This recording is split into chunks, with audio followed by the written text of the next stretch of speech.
Thank you so much. And thank you to this nice panelists for joining in. And I think we will now move on to the next segment. We have our panelists who have joined in out here. This was a very interesting take because for me, I think we had a very honest conversation surrounding certain very difficult points. We were not sure which direction the conversation would end up, but we did have a very honest conversation about the challenges the different stakeholders would feel. So, and maybe by such conversations, by such communications, by such understanding, and understanding what are the tools that we have in the present ecosystem, we can actually move towards creating more sustainable spaces. So that actually takes me to the, like I am saying, a thank you to all of you, and I will be in touch for sure because this is just a journey on which we have imbibed upon, and I am going to move into the next discussion. So thank you. Thank you. For that. Thank you, Sari. Thank you for the invite. Thank you, everybody. Thank you. Idisha, would you please give me the screen share before we move into the third one? Yeah. Actually, you need to go for the full screen as well. So Apeksha, do you want to add on something to the last conversation that we had? Shari, there is a lot of things, which came up, very interesting topics, two different viewpoints came, the one who's ready to create and the one who is facing challenges as a developer, right? And personally, as a business owner, and it is across the industry, just not the construction industry, I would say across the industry. First of all, where the lack of awareness is coming of sustainability from. When I look into my own organization, where I have got a team of 14 people working under me, right? I feel, what is my organization structure? Is it fit for creating sustainable spaces? For that matter, anybody who's into any kind of manufacturing, any IT industry or any MSME, is my organization structure in place? Do I have a mindset of being a visionary to look at the things beyond just making money and running payrolls in my organization? Do I look at my projects as just a project aaya or मैंने design किया? And to be honest, there are a lot of people like us. It has been a journey जहाँ पे वो money वाला mindset को थोड़ा सा छोटा करके एक large vision का mindset develop करना. Where is our vision lying? Are we looking to just our bank accounts in doing our business, or are we looking at the larger picture of the Indian GDP? The Indian economy. I mean, when I look at the larger whole, I'm talking of just the over 130 billion people. I mean, इतने लोग हैं हमारे पास. और अगर हम, well, it took a man to get one man who took the idea to a next level, and he brought freedom to our country. Yeah. Right. So if he can do it, then we can also do it in whatever business we are into, in whatever profession we are into. If I'm a doctor, I can do it. If I'm an architect, I can do it. If I'm an engineer, I can do it. If I'm just a homemaker, I can do it. By just simply managing how the waste from my house is going out. Do I really actually segregate the green, blue, and black waste? Do I do that? Do I initiate creating, segregating green waste and converting into compost? कुछ नहीं करना है, एक गमले में बस layers बना के डालना है, leave it for a 30 days, वो अपने आप को बना लेंगे. That is nature. It's where the lack is coming. That is the whole thing. Yeah, I can feel the passion that you are having, because we are in a space where such discussions really need to happen. And I think we have all our panelists in, and we would move into the next segment where we have been talking about what sustainability is, what are the challenges faced by the different stakeholders, and the next round is on aids to propone sustainable construction. So, Idisha, if you would go on with the next slide. So, just a small brief introduction about architecture. We are a community-based digital platform where we are trying to pull in different stakeholders, give them tools, both in terms of giving access to their knowledge, to their self-learning processes, to networking, as well as going into the initial bits of consultancy where people can actually move for sustainability. We have created certain tech integrations as well within the system, and that's the step forward for us. That leads up to the next part where we collaborated with some of the stakeholders in this ecosystem, like Apeksha. She is the director for MTA Private Limited.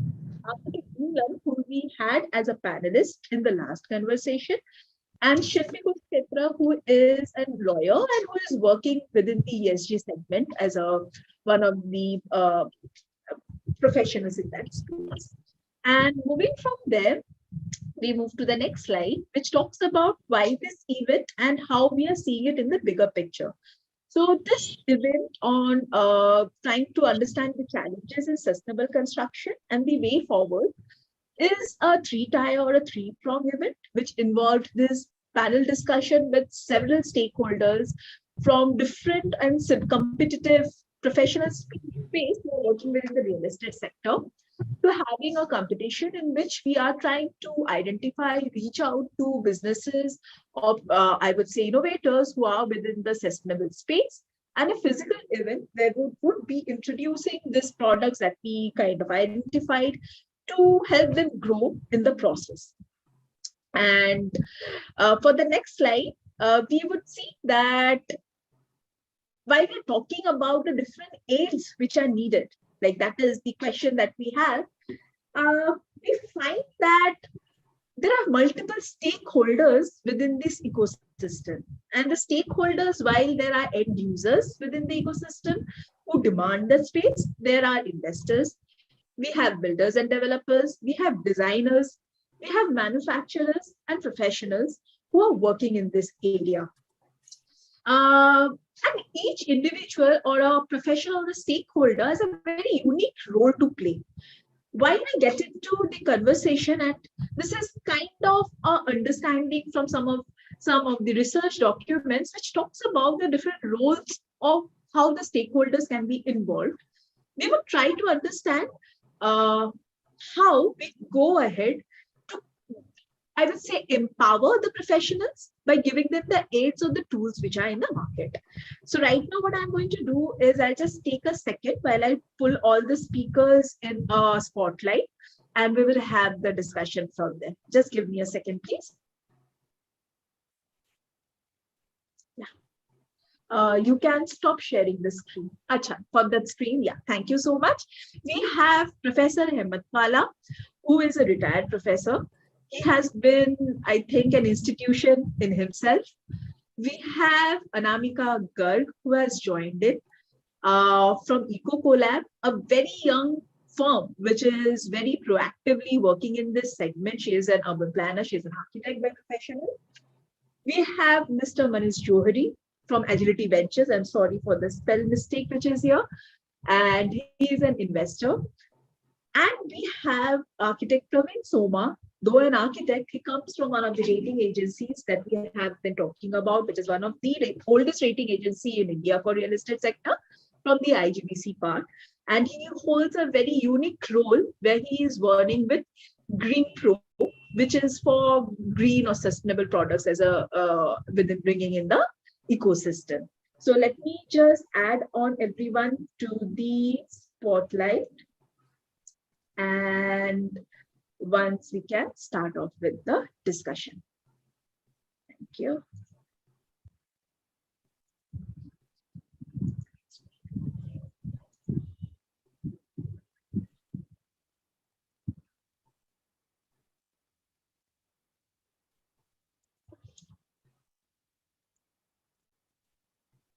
So Manisa, would you be able to share your screen? I don't think I would be able to add you to Spotlight if your screen is not there.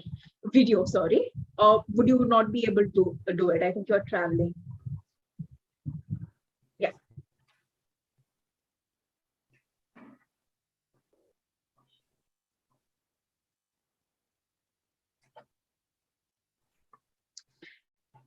Okay, so we had a very interesting session today throughout the day, where we talked about quite a few things, and we have been looking at the different pointers. We were supposed to have Mr. Sabyasachi join in today, but due to some medical emergency in his family, he had to kind of drop out. So I'm sorry he would not be there.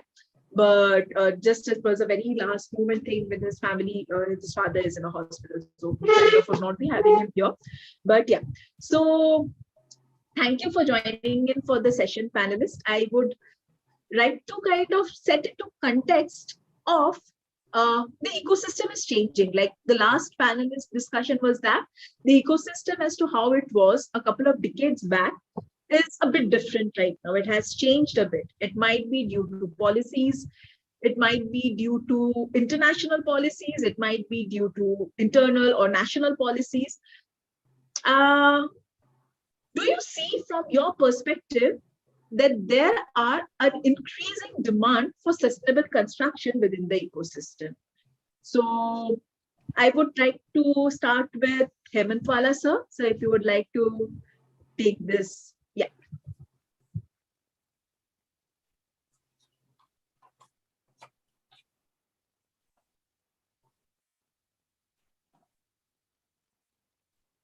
Okay, Namaskar to everyone. See, this is a world in which there is a demand for everything. Demand for good, bad, ugly, everything. You know? So having demand or not, that is not a question. But the question is who is demanding and what we are catering to, what is our focus. मेरे हिसाब से if I have to summarize the entire play, I'm using the word play of sustainability. You know, it is like dieting की जरूरत उनको पड़ती है जो ज्यादा खाता है. In one sentence, you know. So we are generally catering to the people who consume more. And instead of investigating about the material, the technique, this and that, I think the larger issue is to understand कि वो लोग खाते क्यों हैं ज़्यादा, so that they have to enter into the practice of dieting. If you go to middle income group or lower middle income group or this or that kind of sector, we never have to teach them कि भाई जाते वक्त switch बंद करके जाओ, पंखा बंद करके जाओ, लाइट बंद करके जाओ. It is to be, you know, told to a certain elite group of people in this society. Question lies there.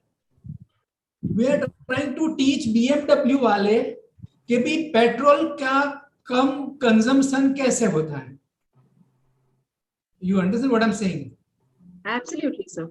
So now the question is, are we interested in really catering to the BMW people, or we want to cater to the Activa or at the most Alto 800 people?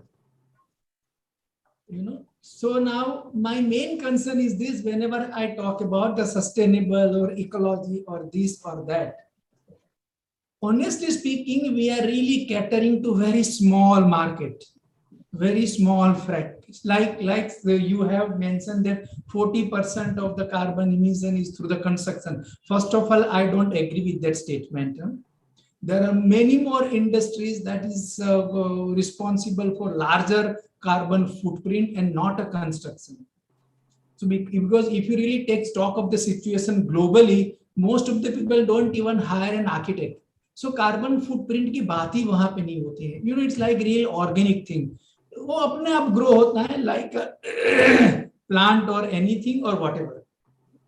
Okay, so now if we really want to make anything sustainable, we have to divide our liability, our duty, our sensitivity in two groups. One who requires a dieting process, they eat more, and the second, we have to generate awareness for those who are really consuming less. You understand what I'm saying? So now, yes. how one can do that? How one can do that? Because our topic is aids to promote changes in ecosystem. And so in this one, we are trying to understand, are there changes which are increasing the demand? like in the market, do we have any particular change which is happening to Yes, it increase is happening. It is happening. So first of all, lifestyle is changing. Okay.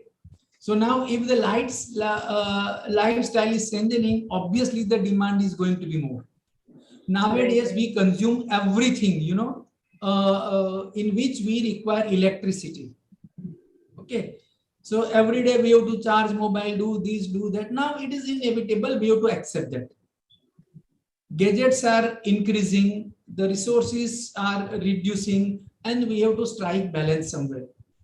But the striking balance, that's what I'm trying to tell. There are two sectors we need to address to. One who is really consuming more. I'll give you one simple example. I teach at one university. I was talking to this girl, Mittal, who just entered in our discussion. She is my student, like any other student. So I was discussing with her what we should be, discussing about. And I told her that there is one university, वो university के बगल में, elevator के बगल में एक A4 size का print out stick किया हुआ है. Now what is written on that? Use staircase to make things sustainable. Entire university is air conditioned. All the windows remain closed even in winter, and we have to start AC. Curtains are always, closed. So even if I take a class at 2 p.m, I have to put on all the lights. और बगल में हम ये sticker लगाते हैं कि use staircase. ये क्या ड्रामेबाजी है लाइफ में? ये क्या ड्रामेबाजी है? I hope you understand what I'm trying to tell. So entire story of sustainable economy, ecology, environment, it is like if I have to go from Ahmedabad to Mumbai, whether going via Udaipur is economical or going via Delhi is economical. अरे भाई मैं जाऊँ ही क्यों? I can straight away go to Mumbai. So we are trying to create a situation in which we are likely to consume more. Definitely we are likely to consume more, and then we are finding a solution so that we can consume less. Right, sir. I'm making myself very clear. And Yes, in what we will do, हम glass ये लगाएंगे तो अच्छा होगा, glass ये लगाए तो अरे glass ही क्यों लगाऊं मैं life में? You understand what I'm saying? Now there are fundamental questions that I raise in this forum. Number one, see, all middle income group people or little higher than the middle income, they don't care for sustainable construction technique. They don't care for sustainable material. They just live life happily. You know why? You know why we are not able to reach to this group of people? Have you ever thought? That's the market. That is the market. You understand? But we have never addressed to, because our client group is really elite that consume more, and so we want them to put on diet so that हमारा business चलता रहता है. That is the strategy.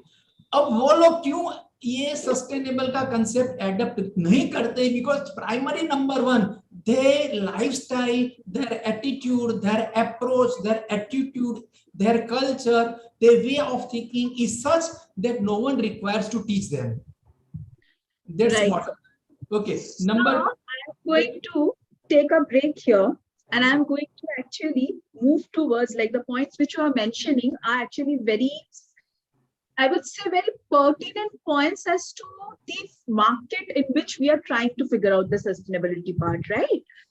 I would like to kind of follow this thread and have the question on the changes which are coming in, because we have a couple of field of people who are seeing this for forefront. I would ask Mr. Praveen Soma, who is from IGBC, who is part of the ecosystem, who is supposed to guide or kind of promote those materials. So are there any, the same question kind of follows to you, Praveen? I think you have been very patient and you have joined in for a very long time.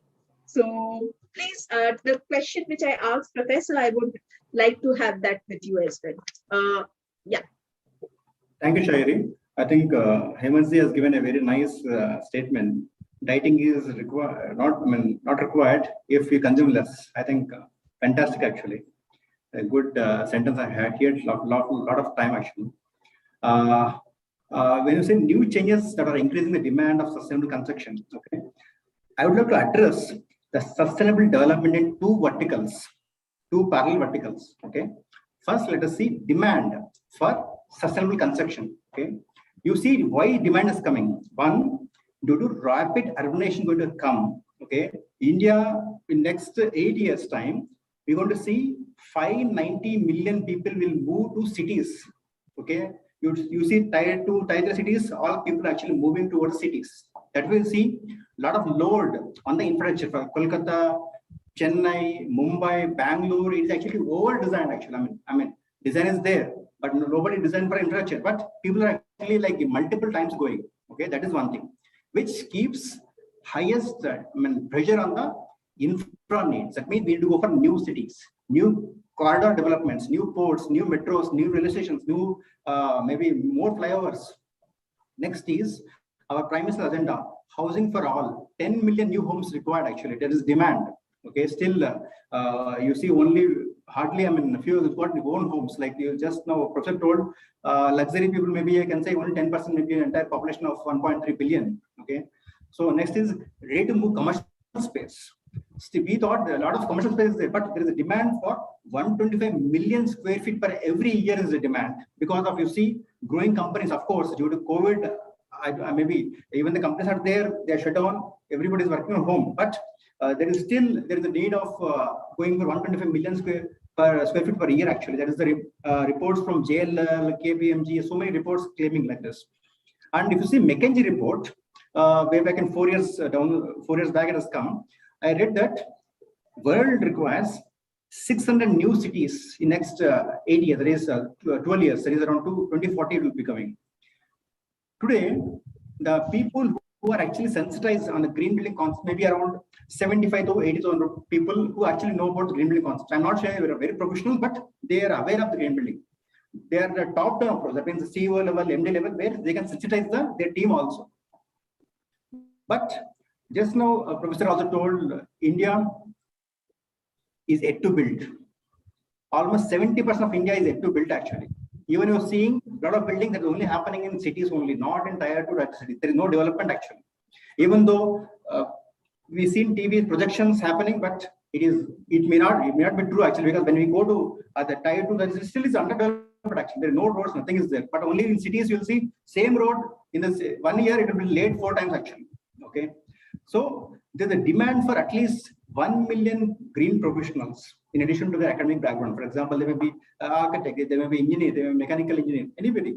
But they should also understand what is it they require sustainably, so that without depriving the virgin resources, how they will be able to utilize the existing resources. For example, let's say you're having old sectors. For example, Bombay, there are a lot of old sectors which are 50 plus years old. You should see, instead of pulling them, for example, just recently, Noida Towers, I think you know aware, right? They construct 100-story buildings and just pull down. What is it? 10 years, everybody don't know. We're all educated, right? But still they constructed, got approval, and once again pulling down building. It is who is the loss actually? It is people who actually put their money, resources, time. It is lost.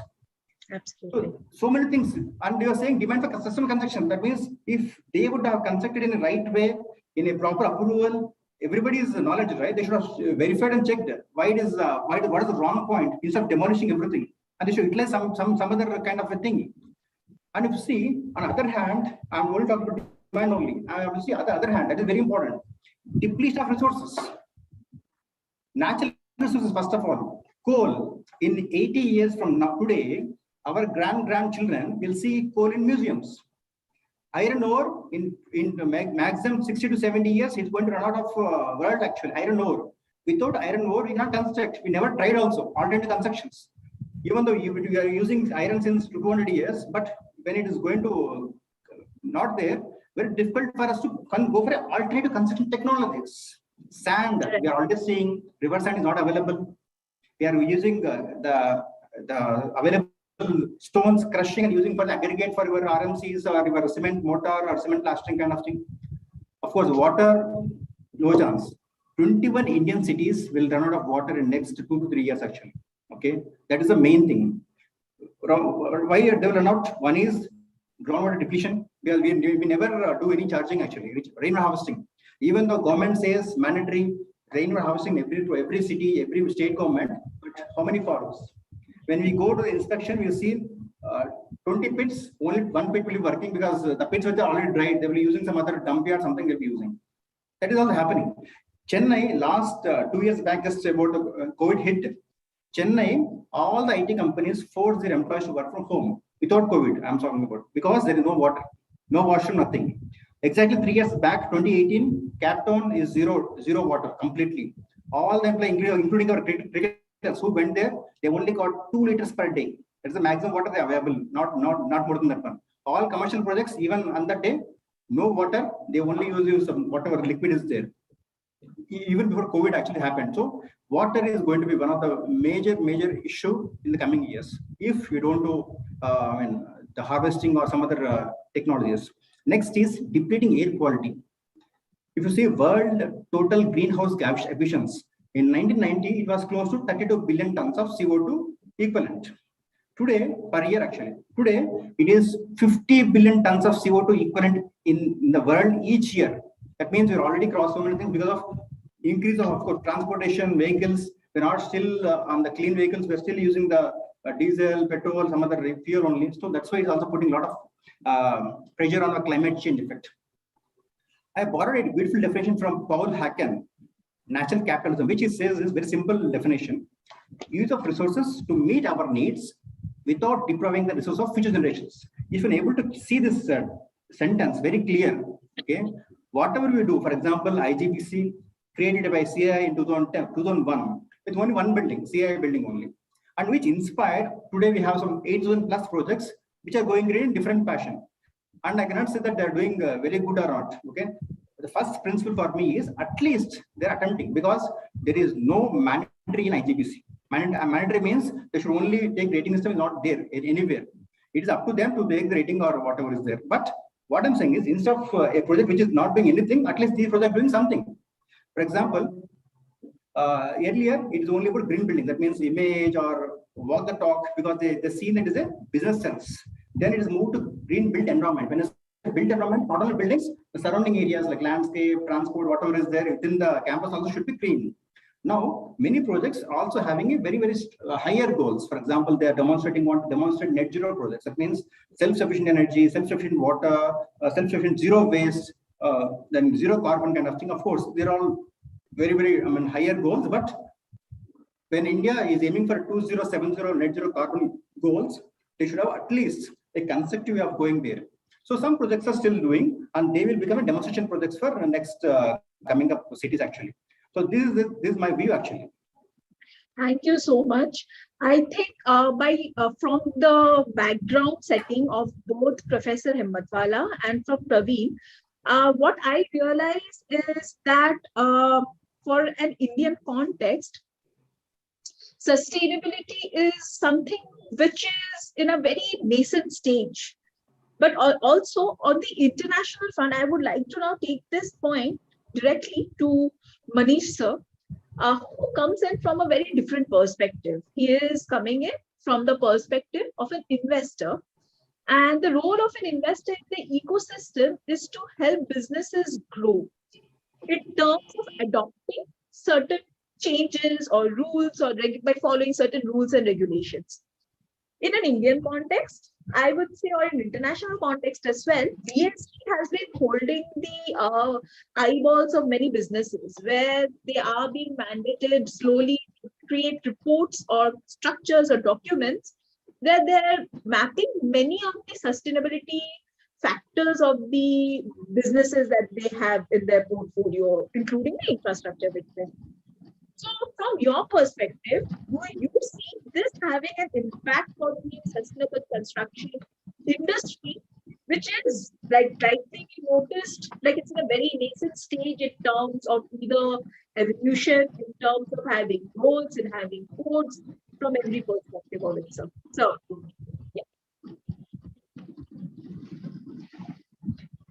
So firstly, thank you so much for the invitation. And I'm delighted to be part of this August panel. The climate change is of concern for each and every one of us. My recent visit to Europe the kind of heat that I experienced over there was as good or as bad as what we experienced in Rajasthan in the month of May and June. So that being the case, and each one of us humans are contributing to that. Can we reduce the effect and construction? So 40% of energy goes for construction or say building activities. 40% of the global say your energy consumption is by this sector. So that being the case, can we reduce this? If we can, then that is how we can reduce the carbon footprint. We can, try to decelerate the climate change program. And there are ways and means that people are trying to work on, like we had for solar, say energy. Solar initially, way back in 2010, I was part of this company wherein we bid for the price and got it at more than 14 rupees per unit. Today that price is not even 3 rupees. So, but the thing was that the project cost was 70 crores at that time. So in a similar fashion, most of these construction technologies, if you see, are they may cost a little higher right now. But if you can save on energy and other things, then that over the period of time it would be we call it, So that sorry, was someone saying something? No, sir. Okay. Silent background So very noise. interestingly, we have one of our investors who is right now creating a housing finance company with a difference. Now the difference over there is that they will promote housing which is using sustainability oriented material. Now that is how the private sector can contribute to it. See, of course, we have the IGBC certified green buildings or the green construction. They get speedy approvals. They get the green signal for so going ahead and reduce say like red tapeism. So that kind of thing is and each state has its own say program. What are the kind of things that you use? It is not so prevalent in India as yet, but you have green cement, you have green bricks, prefab bricks and prefab houses are something that can really reduce the carbon say footprint. I'm sure most of the architects over here will agree with me. And from our venture capital side, what we are trying to do is, if we find someone who has a certain technology which can reduce energy consumption from the cooling perspective or heating perspective or various other things. Right now, we are also seeing hydrogen fuels are coming into the play. Now, going forward, that could be used for heating as well as cooling. But that would really reduce the carbon footprint. So there are various of these things that are happening. But then again, it has to be, it is not only the onus on the government side, it is not, and if the private parties think that, oh, it is the onus of the regulatory bodies and the government bodies and how do we circumvent these things, then I think all of us are leading towards, we heard our dear friend from IGBC state out the number of years that we have, iron ore left or water left or things like that. I think maybe we have to go to Mars sooner then. Yes, sir. Sense on this thing. Yes, sir. Thank you for that. And I think the next speaker, who is Anamika Garg, she would actually be one of those innovative agencies which is kind of trying to meet the demand with their unique solutions by educating customers while providing them solutions. So Anamika, I would like to kind of have the same question for you as to how do you see the industry, like the same question that we have been having in the changes which are going to kind of create the demand for sustainable construction. Yeah, over to you, Anamika. Yeah, sure. I hope I'm audible. Yes, you are. Yeah, sorry. So first of all, thanks for the invite. I feel really small in, being part of such a great panel today. And thanks for introducing us as innovators. Nobody calls us that. Unfortunately, everybody new in the space now is an innovator, which is a good thing. But to answer your question, I think everyone has pretty much summed it up very beautifully in terms of how multifaceted it is, what increases the demand. So while I think I most likely resonate with, Professor Hemant's summary of overconsumption being one of the biggest problems, why the question actually could easily be reframed as to why is the demand for sustainable construction increasing, when the question should be that why are we not working to make our existing building stock more sustainable? Like we say that there is 70% of construction yet to happen, but our cities don't have the carrying capacity. I think the recent floods in Bangalore were the biggest example of why we should stop overloading cities and their resources. I have lived in Bangalore myself for many years, and given the choice to move back, a lot of maybe surface factors would encourage me to do so. But as a city and as an urban planner, I cannot ignore the problems with the city anymore. So as much as nostalgia would prompt me, I cannot imagine living a life like that, where you spend most of your time in a vehicle on the road, amidst pollution, water scarcity all the time. The countless discussions on, how much there is a water scarcity in Bangalore. And this discussion happened pre-COVID. Pre-COVID, when I was living there, there were conversations about water tankers and water mafia in Bangalore, So, and at that time, when the corporation did try to halt the construction of tall buildings, they tried to put a ban. A lot of large capitalists came out and said that, oh, this is a knee-jerk reaction. How will people manage? There are going to be more. But then you have to look at the people who are reacting to this, right? Who are the ones who are saying this is a bad decision? The ones who have a vested interest, the ones who are the owners of companies and who want more human resource to come in from smaller cities to bigger cities. Whereas after COVID, I would say this should have been solved. Now we are so used to a virtual workplace. These companies should now be pushing further for, de-stressing the city's resources and rather pushing for remote workplaces, because frankly, to me, I can't understand why this is not a better solution for people. You don't have to pay rent for an office space. Your employees are saving time on traveling. They're more efficient because they're not spending 2 hours traveling to office and not paying increasing charges in cabs and fighting with auto drivers and reaching work with this like hot head. So I think the question itself should be, instead of increasing the demand for construction further, our existing stock of buildings can be made more effective. And I think that is the argument I would come in with, that reusing is always the first principle of sustainability. Reuse, reduce, recycle stands good all the time, I think. Perfect. And I think that is absolutely the kind of point which should be there. Like, we need to maybe make our existing systems more efficient to meet the evolving demands. The demands would change for sure, because there are changes, there are advancements which are happening, but does not necessarily mean like we have to pull down or break down existing systems completely to meet up to the new changes. I would, so very strangely, with one question, we have managed to cover 40 minutes, by the way. Just a note for the panelists. I am going to go to the next question, which is something I think many of us struggle and would want to know from the different perspectives that you are coming in. That is, what are the aids which are there if I'm trying to go towards sustainable construction?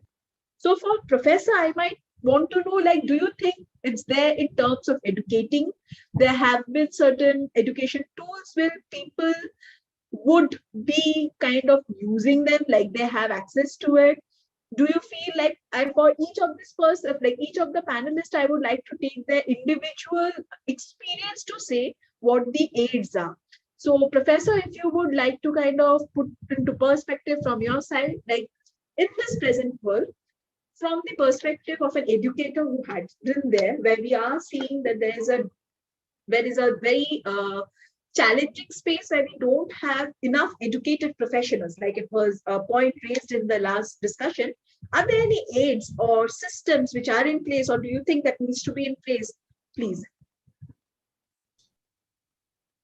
There are three things that one can do. Number one, if we really want to talk about, generating larger interest or concern for the sustainability, we need to work out a system in which one tries to understand the feasibility of break-even point. In the sense, it is general understanding that if I am going for the sustainable construction, I will have to spend little more. Now, when I will get return of that little more, so people are not aware of this break-even point. Okay, if this is the initial time until which you may think that you have invested little more, but after this time you will be it's like a solar panel. I have to invest something, but every month I save, and the time will come when I will start making a profit. So for every construction technique that is addressing to sustainable, I think we need to make people aware of the break-even point for everything. That's number one. Number two is it's a practice nowadays that we create a problem and then try to find out a solution. We let the heat come in, and then we try to see that how the electricity consumption is less. So instead of that, I think architectural profession has to educate themselves in such a way that this kind of problem just doesn't arise. Can I have a building in which I don't require fan? Can I have a building in which I don't require AC? Or can I have a building in which, like we have at the SAP, north light is ample, and then we may not use light throughout the day. So now we need to have an approach for the design itself. We need to kind of get the professional so that the later layer treatment, later addition is not required. There is a second thing. And the third thing, I think we need to generate a kind of awareness among the society, among the manufacturers, everything, for the research and development that caters to larger section of the society. So if these three things are taken care of, I think but break-even point, design that doesn't require a later layer treatment, and something that really addresses to the larger, because cities are to be built, but if you don't address to again in that the larger section of the society, problems will be there. So these three are the main issues that institutes or professional body or NGOs can take up, and then maybe the awareness for the sustainability will be more. Thank you so much, sir. The same question I take to Praveen. From Mr. Praveen, from your perspective as an agency who is trying to kind of promote sustainable construction, what do you think there are the aids which are there? It might be in terms of government rules, it might be in terms of financial institutes, it might be any other formats. Like, what do you think there are the aids for people who are motivated towards creating sustainable construction techniques or technologies? Okay, Shayari, truly speaking, if I'm an architect, so for example, I'm a town planner, okay, or a developer who actually thinking for a green India, okay, he should not first depend on the financial aid given by government or provided in something, because he is doing right thing to the India land that is actually designed, okay. First, like just now Professor told about the design, right? Any project that should be designed as the climate. They have 5 climatic zones in India. They should follow as the climatic zones and see which is the best design that fits into this one. They cannot force fit a design into that particular city. That is the primary thing. Okay, that is the underlying statement. Because whatever I say, this will be this will govern actually. And come to the financial aids, yes. When we started the journey in 2001 till 2011, we don't have any incentives from the government, because government never recognize the efforts by the developers. But we have seen that India still needs a lot of time to build our economy, right? So what I told is with the help of a lot of stakeholders, academicians, architects, MEP consultants, all the consultants, different forums, they represented government in different states. Okay, for example, a large projects normally get clearance for the fast track in a C committee, like MOEF gets a strong fast track clearance for large projects. We went and met Dr. Bharat Bhushan in 2011, 2012. Okay, MOEF already got a guidelines, very clear guidelines on the green agenda. That means any project, if they meet MOEF in a very true spirit, that is a sustainable project actually. Everything is there actually, but nobody follows. Then we compared our rating with the different elements where it meets comparison, which credit, which actually addresses which concept like this. And they shared with their own team, they convinced, and they given something called as fast track clearance in terms of jumping actually. Normally it takes 2 years for getting a date. But the project which is aiming for a green certification, they will get a fast track clearance. That means they'll get instead of 2 years, they'll get in 1 month or 2 months kind of thing. Then they will clear the design thing. Later, that actually inspired many state governments. For example, government of Punjab, government of Noida, government of Rajasthan, government of West Bengal, Himachal, Haryana town planning, Maharashtra state have extended something called as free floor area ratio or floor space index, ranging from 3 to 15% of the built-up area. That means, for example, let's say they construct 1,000 square feet. Okay, they can consider additional floor free without any extra tax for going for at least minimum level of certification. Okay, that is the condition they are given. But in case they will fail to meet the green whatever they pledged, they will get a penalty also, 200% penalty on the whatever they claimed. That is the given. Similarly, government of Gujarat, they extend some reimbursements of up to 10 lakhs kind of thing on the fees, whatever we charge consultant, whatever is they going for. Similarly, Kerala, Andhra Pradesh also they given some reduction in the permit fees or one-time building tax, like whatever they give. Coming to the MEME, that means medium scale MEMs, Rajasthan Investment Promotion Scheme, they announced 50% reimbursement for a 200 square meter and above projects, up to maximum 50 lakhs. For these projects which aim for green concepts, that means in the factory buildings and the industrial building, wherever they are doing small scale manufacturers who are actually going for implementation of their factories, if they do sustainably, they will also be incentivized by the government. So these are the financial aids by government and also private organizations. Thank you. Yeah. So what I understand, like there is a shift over the last decade at least to help promote by changing in certain codes like we were talking about. So that is something which you think is happening at least on a state level, on local states or agencies which are taking up the access. So now I would kind of move to Manish sir. From your perspective, like one example which you mentioned even in the last part was of a business who is trying to finance housing, who are have a sustainable portfolio in all probability. What are the aids do you see from the investment part? Because one of the biggest, I think, concern you can say, or voice which professionals in this segment raise is that they do not get the finances to help move towards sustainable construction. So do you see investors being motivated, or there are aids which are making them a certain parameters which are forcing them to move towards investing towards sustainable construction system? Yeah. So what I see is, largely what I've seen is, if you see investments from the venture capital or early stage investment side also, it typically connotes, we are looking for asset light models. We are looking for models which can, scale far faster. So, most of the money, if you see, would rather go in for 10-minute deliveries rather than going into something which can reduce the carbon footprint by probably, 10 tons. Okay, so unfortunately, this is a capitalistic kind of a code that is being worked on.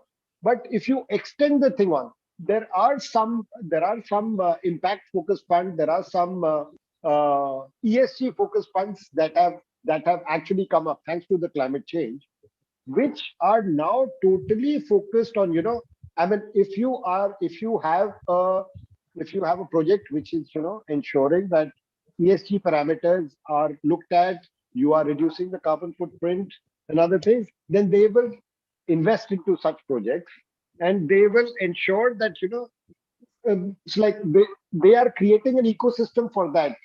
Number one is suppliers, number two is users, number three is people who maintain such things, and the cycle is they're trying to enlarge the circle. So from that perspective, yes, there is a lot that can be done and should be done, but it is on its card. And as I said, if we go hand in hand along with the government, then I think a lot more can be done. There are, say, faster approvals. There are these other things. Now you've got a lot of REITs. That is, your real estate investment trusts are there. Now, if they focus on if they focus on, say, such softs from the government, then surely we will have an upward thrust towards these sustainable materials and use of, say, green buildings and other kind of things. Smart city is again say, government initiative. Now government has initiated that smart city initiative, but on the private side, now because there are certain shops that are available in these, say, government cities, or say the smart cities, what happens is that private people are also going towards that. Then what happens is you have an ecosystem that is being, say, created over there. You got, say, 3D printing, you got prefab kind of thing that is beginning to happen now. You've got so in fact in, say, many labs under grants from say private parties, a lot of research is being done on materials which can say, reduce or enhance the insulation, keep the heat inside and keep the cold outside, kind of thing. Things are beginning to happen. There are focus funds, but hopefully we would be able to make a difference. And as again, I would say, we can decelerate the climate change aspect of it. And as Professor had also said, somewhere along the line, I think individually each one of us has to get into a situation. Is AC the only way? Is sweating that bad, or should we allow ourselves to sweat so that the toxins come from our body? With ACs being there, you're not sweating, and if you're not sweating, then your toxins are within your body, and then you have enhanced say incidence of you have, say, illnesses, you have cancer and all those kind of things. So do we really need that cold water, or can we do with that normal room temperature water? So we need to have these kind of behavioral changes within ourselves, okay, which in turn can lead to more investments going into the various kind of things.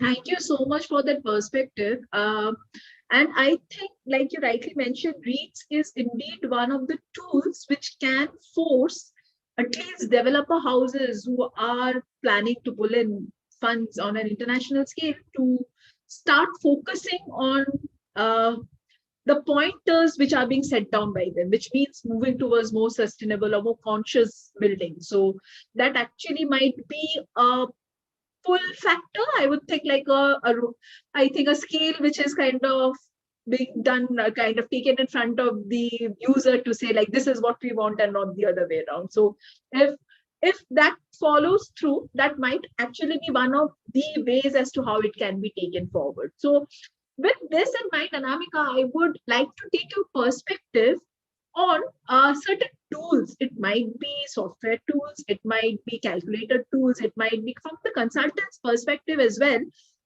Like, what do you have to say on this point? So yeah. Thanks, Shadi.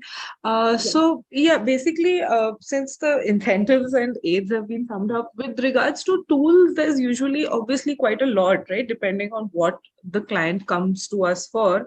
And we our main intention as a consultancy or a platform is our motto is simplifying sustainability, which is basically demystifying some of the technical aspects of it, so that when somebody comes to us, they are not bogged down with certain technical terms, big numbers, big values.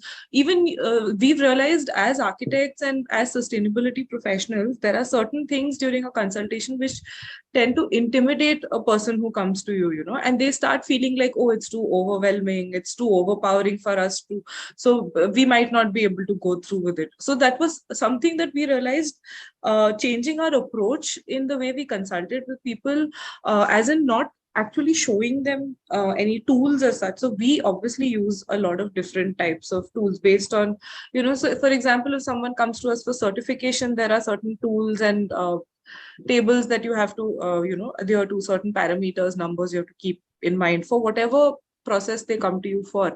If somebody comes to you for passive design, for example, passive design can be explained very simply to a layperson in the sense that you tell them, okay, you're increasing the shading, you're reorienting your building. But it's not as simple as that on a technical scale, right? There are a lot of calculations and factors and long-term assimilated information that goes into the back end.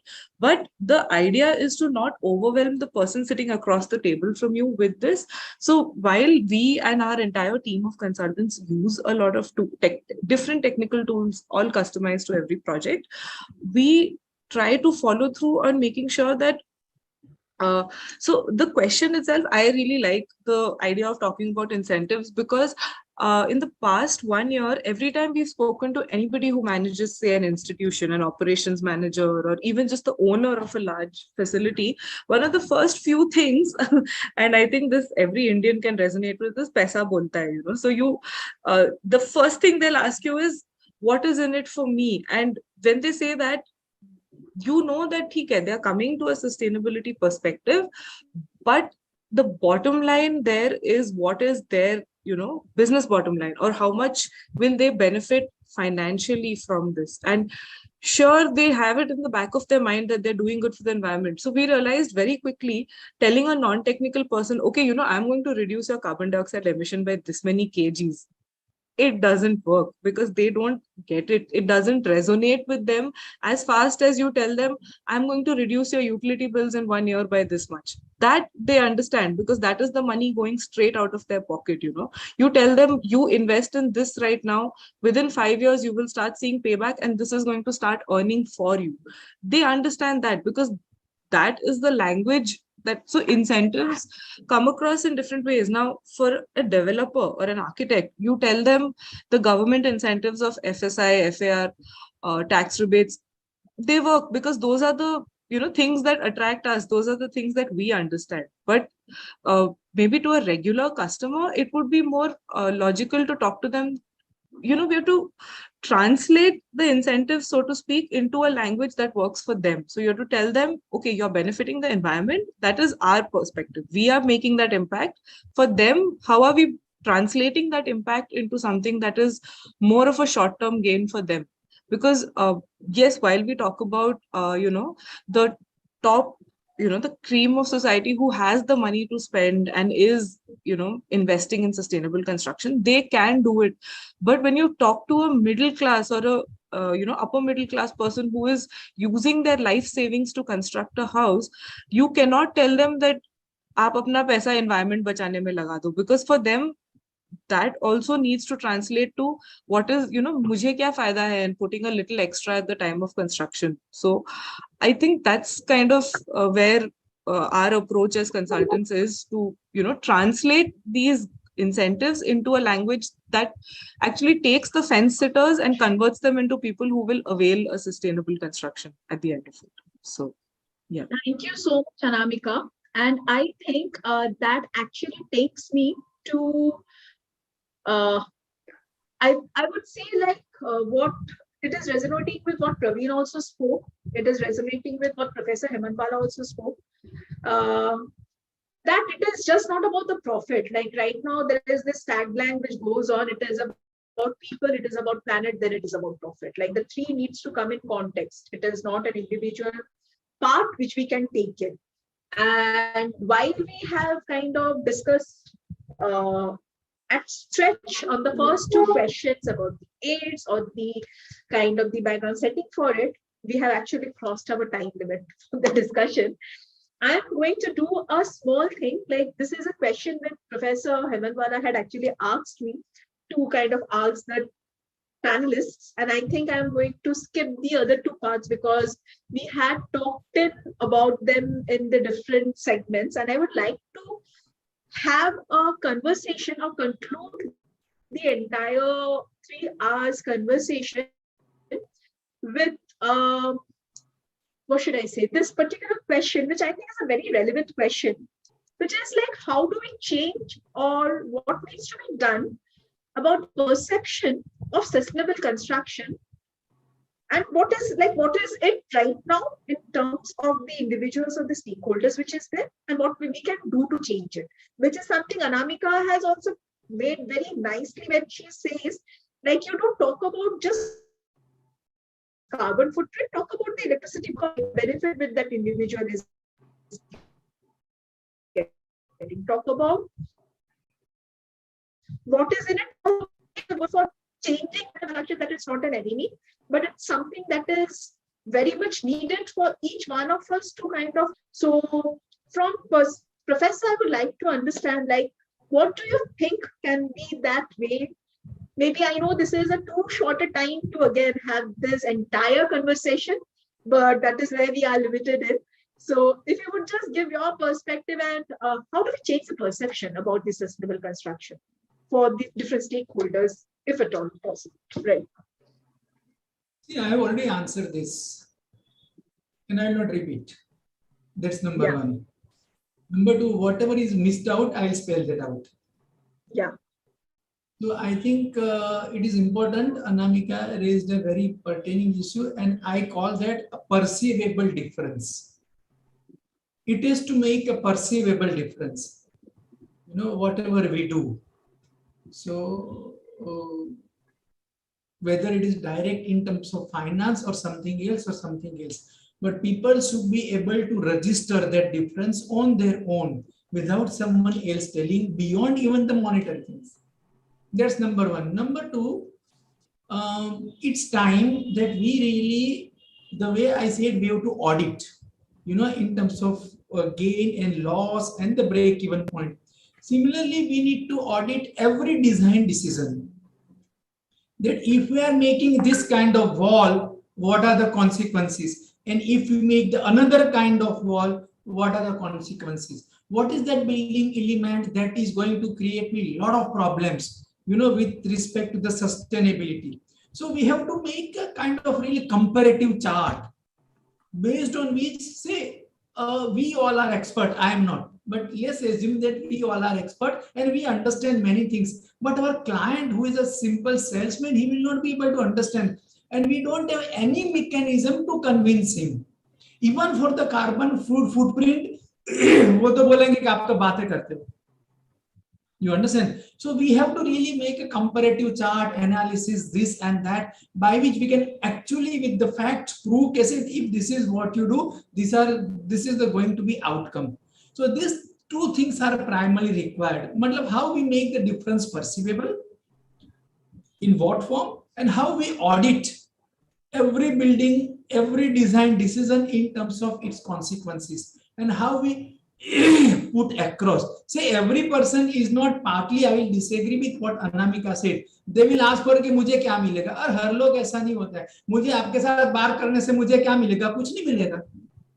I'm sparing my time for you. So there are people who are least concerned about मुझे क्या मिलेगा. If something substantial is being done, people are ready. But we have to prove that something substantial is being done, because nowadays, general perception क्या है? I will tell you. Bottom line, and everyone, whether it's a developer or this or that, general perception among the society is ये लोग अपना marketing करते हैं. आपको government के पास से इंसेंटिव चाहिए, वो आप मुझे पार्टली पास ऑन करेंगे, बाकी का अपने पास रखेंगे. सोलर पैनल लगाएंगे, 1 लाख रुपया गवर्नमेंट से लेंगे, मुझे डिस्काउंट 50,000 का दोगे. You know what I'm saying? This is the perception of people by and large. And we need to change that. We have to prove that we are doing a business, we are concerned citizen, and for that we have to work out a system by which we can convince people. awareness is missing and our efforts to convince people are missing. Actually, I have listed down क्योंकि आपके जो है ना उसमें response में NGO को क्या करना चाहिए, मैन्युफैक्चरिंग को क्या करना चाहिए, एजुकेशनलिस्ट को क्या करना चाहिए, मतलब everything I have noted down in a one sentence. So if time permits, I'll just spell that out at the end. But ये दो बाकी चीज. So even if it does not go through the panel discussion, I think we'll be able to have that as a concluding remark. I would also like to post it out as a communication as well. So maybe after the discussion, I would like to post it out. Thank you for your points. Yes, sir. Can I just add something to this? So like this is a phrase coined by my daughter. Okay, अगर हम इस अर्थ का नहीं सोचेंगे तो जल्द ही अनर्थ हो जाएगा. Very true, and I think they feel it more than we are who are in the decision-making processes feel it. So I think it becomes our responsibility to kind of own up to what it is to be done. So thank you for that line. I'll come back to you, sir, with the same question, but to Praveen Soma for your how do we change the perception for this? Yeah. Yeah, thank you, Sairi. I will give very, nutshell figures only because unless we have a performance metric, like just now Professor told, we cannot say that this is sustainable construction or not. Okay. From 8,000 projects which are registered with IGBC, of which only 3,000 projects are fully certified, which is I cannot. I'm not be proud actually because today India has got 40 billion square feet footprint.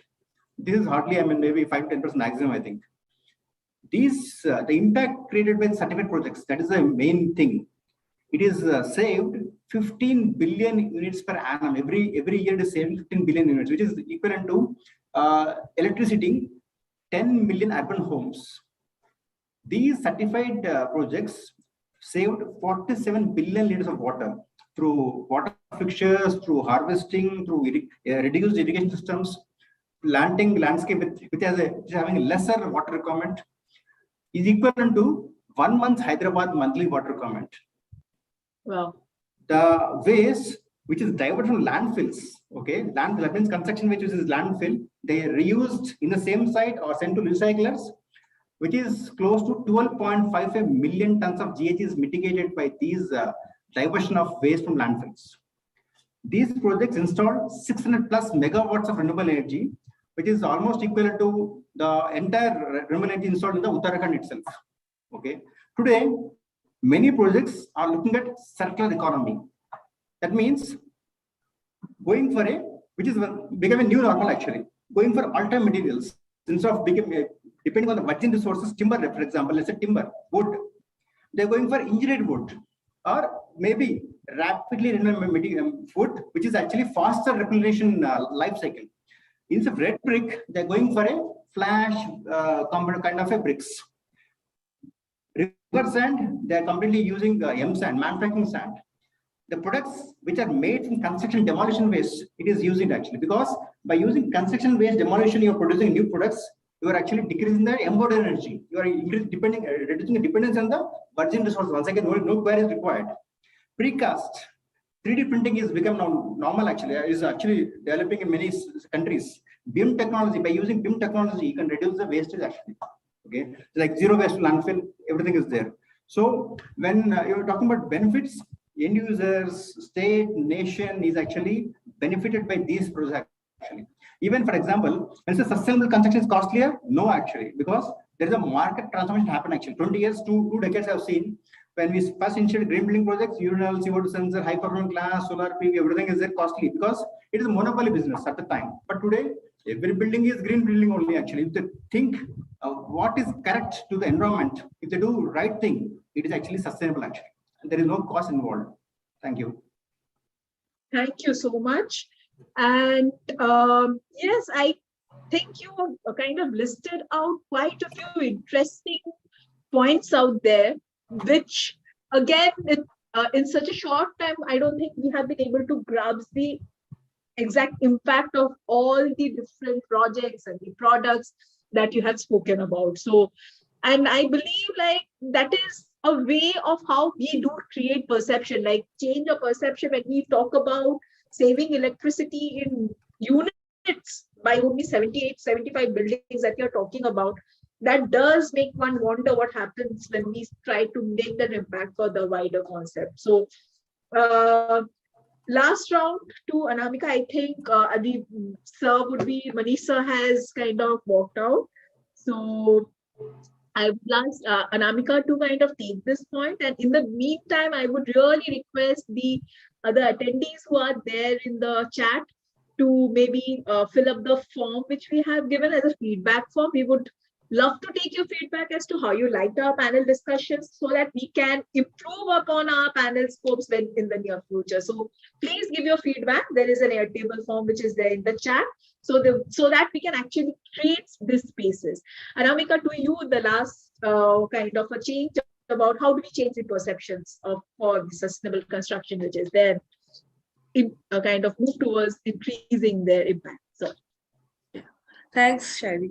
So I do agree with all the previous panelists about the point that sustainable construction being perceived as expensive has been among the larger roadblocks, because it's really not. Like, once you get into the space, you realize, sustainability generally, if you follow the true principles of sustainability, it's less expensive than anything else. Like, coming back to also a very interesting point where a professor had spoken about, overconsumption, and how sustainability in businesses, a very small example, and if I can just say this quickly, when you talk about, say, clothes or, any sort of industry, and they talk about switching to sustainable stuff, and they talk about, carrying bags for shopping. So what are people doing now? They're buying more bags to go shopping. What are they doing? They're buying steel dabbas and plastic boxes instead of reusing what is already in their house, because that is not either stylish enough or maybe not perceived. So, like, I personally know people who have actually thrown out everything in their house and just bought like all new stuff to make it look more sustainable, like, because they want to buy from a sustainable brand. But to them, I would say, if you had just kept everything that was in your house, which was okay, it was made of plastic, but it had been going on for a number of years, throwing that out was the unsustainable decision. So even with clothing, what happens is switching to a sustainable brand does not make you sustainable. Rather, slow down the rate of shopping, start reusing the clothes you have. That is the sustainable angle of, so that overconsumption part of it is why I think people think, so, the complaint now, sustainable brands are expensive, right? Which they are. Organic cotton fabrics, everything is expensive. But why? Because you're buying more. You're looking to buy the same volume that you were consuming with fast fashion, for example. So you obviously perceive that as expensive. But if you just look back into your wardrobe and just reuse your clothes, it's not expensive, right? You revamp everything you own.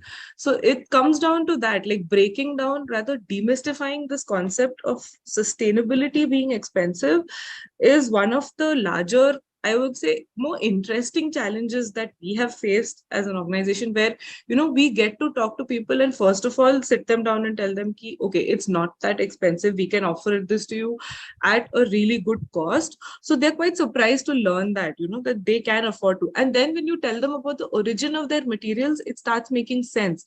So I think, like Praveen very nicely listed out a lot of great materials. We as a platform host a lot of these material vendors on our platform, because our concept is to bring together these sustainable solution providers in one place.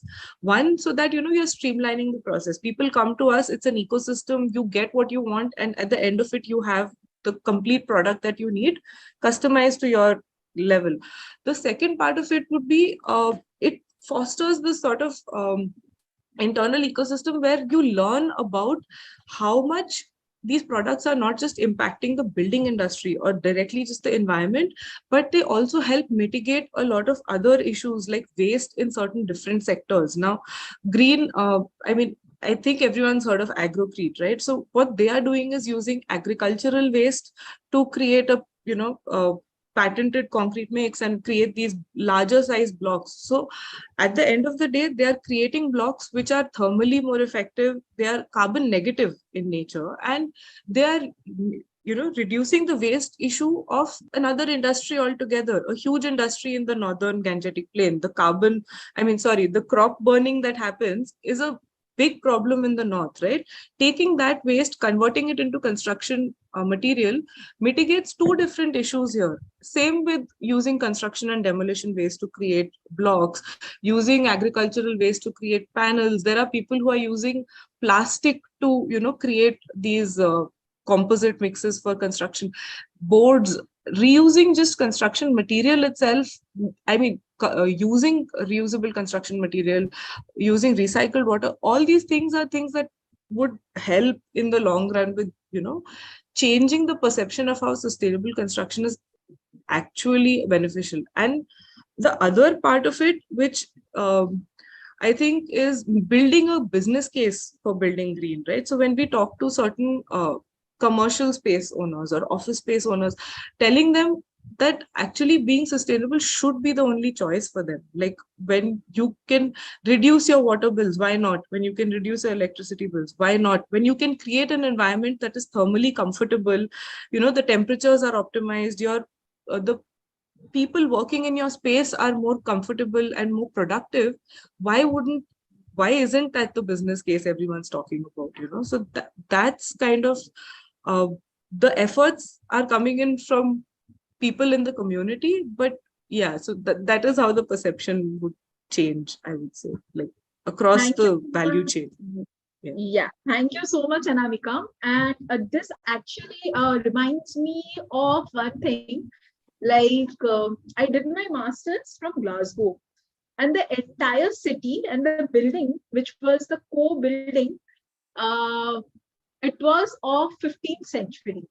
What they had done, they had kept the entire building facade intact, but they had rechanged or reshaped the internal of the buildings to meet up to the new model standards of how the students can sit in and can use it. They use different formats of building facades. Like, they do not completely strip down the building character, like they do not strip down the old buildings which are there. They keep as a facade, as a part of it, and they try and preserve the authenticity of the city. And it also means the character of the city also stays over a period of time if you are not pulling down old buildings, but making way to kind of help them adopt into the new space. And I think this is really the way how we can go ahead and conclude this entire session, where we spoke about quite a few things. We learned about the challenges, we learned about certain of the tools which are there. Professor, I know like this is too little to talk about, but that's where we start. And so I would actually like you to end this session by the one-liners which are talking about the different stakeholders and their responsibilities. So once that's true, like it's done, we would be concluding the session. And I would also kind of request the attendees who are there to kind of respond to our form for the panel discussion. Stay connected with us for the upcoming events that we have, so that we can always keep on creating these unique opportunities to kind of move towards sustainable construction. Sir, over to you, please. I will not take longer. I'll just summarize in one sentences. Number one, the designer will have to look at an integrated approach of design. Like if I'm eating, it is for so many things. I should not eat separately to take care of myself for my hygiene. There should be an integrated approach. For the technical expert person, I think the cost auditing and understanding the break-even point, and also auditing how much different building elements contributes to the sustainable problem that they will have to work on. Government will have to really work on or promote research and development, and also give incentives to manufacturing units that addresses to the larger sections of the society. NGOs will have to initiate and work for the larger concerns. And if I use that word, try to eliminate dramabazi क्योंकि अभी होता है क्या, अभी someone was talking about consuming less water. Now, if I have swimming pool in my house, large one, and if I say I am saving 5 liters of water and annually it contributes to the city of Hyderabad or section of Hyderabad, it doesn't work, So NGOs will have to work on eliminating this kind of dramabazi among the societies. Manufacturers will have to really work of the cost-effective options, and options in the sense के दीवार middle income group वाला किसमें से बनाता है, and what are the options available to that दीवार, not to the glossy glamorous Zaha Hadid type of building, And lastly, for the education institutes, I think you need to have really strong comparisons between the consumption pattern and its impact on the environment. So this is what one liner for all these stakeholders or concerned people I would be talking about. And if I have to summarize everything in one sentence, हम जो कर रहे हैं उसमें मेरा fundamental problem क्या है? Sustainable idea has to be self-sustainable. They don't require any one of us to talk about. The idea itself has to be such that it has its own standing. नहीं है मतलब fundamentally something is wrong. The entire train is going in wrong direction. We need to question. That's it. That's a beautiful conclusion.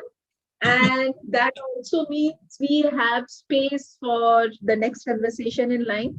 So I really thank you for kind of joining in for the discussion, making time in your busy schedules and kind of joining in for the conversation that we decided to have today. And I hope we stay. Whenever a person like Apexa or Rohit or this kind of people say, I will have to get involved. So there is no thanks. मैंने शुरू में भी thanks नहीं बोला, आखिर में भी this is not I am showing thanks to anyone. This is our job यार, क्या करना है, इसलिए तो हम अभी तक जिंदा हैं. Sir, we are blessed to be your student, and I'm so glad that we have reached to that platform that we could host you. Thank you so much for being here. Perfect. Thank you so much, sir. Thank you. I am now concluding the meeting out here. Okay. Thank you. Okay. Great. चलो मिलते हैं. Bye everyone. Thanks Bye. everyone. Bye. Namaskar. Bye. Jai Hind. It's